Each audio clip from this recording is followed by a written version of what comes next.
Assalamualaikum warahmatullahi wabarakatuh. Kami kelompok 2 yang beranggotakan Salma Jaya Santika dengan NIM akhir 077 serta Dian Ariesta Putri Bestari dengan NIM akhir 098 dan Sasa Amelia Khairunisa dengan NIM akhir 102. Video kali ini kami akan membahas sedikit tentang Pancasila di era pra-kemerdekaan dan kemerdekaan. Sebelum menginjak ke Pancasila di era pra-kemerdekaan dan kemerdekaan, tentunya kita harus mengetahui apa itu arti Pancasila, bukan?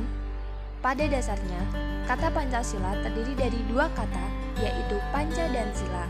Panca yang berarti 5 dan sila yang berarti prinsip atau asas.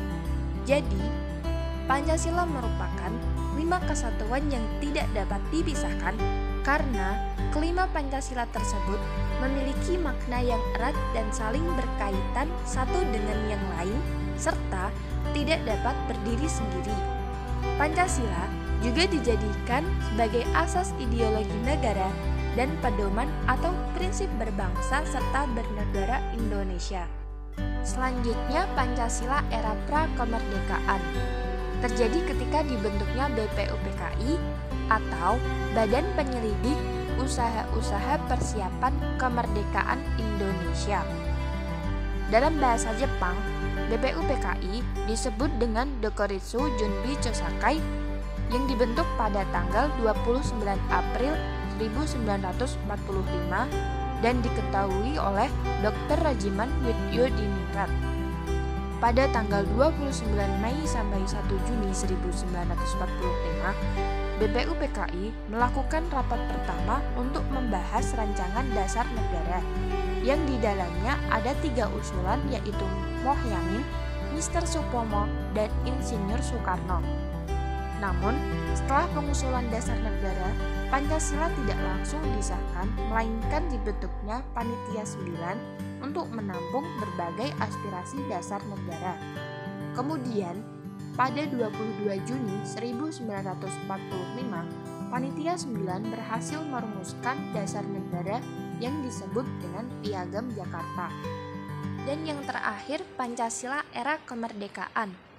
Pada tanggal 6 Agustus 1945, kota Hiroshima, Jepang dibom oleh sekutu dan menyebabkan Jepang membentuk PPKI atau Panitia Persiapan Kemerdekaan Indonesia pada tanggal 7 Agustus 1945 dengan tujuan melanjutkan rencana kemerdekaan yang ada dan lebih matang. Tanggal 9 Agustus 1945, 3 tokoh penting seperti Insinyur Soekarno, Mohatta, Dr. Rajiman dipanggil ke Vietnam Dalat oleh pemerintahan Jepang untuk membicarakan lebih lanjut. Dan pada tanggal 12 Agustus 1945, Jepang melalui Marsekal Terauchi akan memberikan kemerdekaan kepada Indonesia pada tanggal 24 Agustus 1945. 2 hari kemudian, saat 3 tokoh penting kembali ke tanah air, Sultan Syahrir mendesak agar Soekarno segera memproklamasikan kemerdekaan. Namun, pada tanggal 16 Agustus 1945, terjadi perundingan antara golongan muda dengan golongan tua dalam penyusunan teks proklamasi yang berlangsung singkat, mulai pukul 2 sampai 4 dini hari.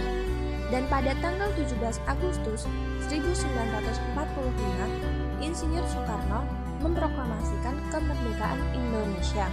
Namun, sehari setelah kemerdekaan, PPKI menyempurnakan rumusan sila pertama yang awalnya berbunyi ketuhanan dengan menjalankan syariat Islam bagi pemeluk-pemeluknya disempurnakan menjadi ketuhanan yang Maha Esa dengan alasan karena Indonesia mempunyai beragam agama dan untuk menghindari perpecahan. Itulah sedikit penjelasan materi dari kelompok kami. Mohon maaf apabila terdapat kesalahan dalam penuturan. Terima kasih telah menonton video dari kelompok kami. Semoga videonya bermanfaat bagi kita semua. Terima kasih. Wassalamualaikum warahmatullahi wabarakatuh.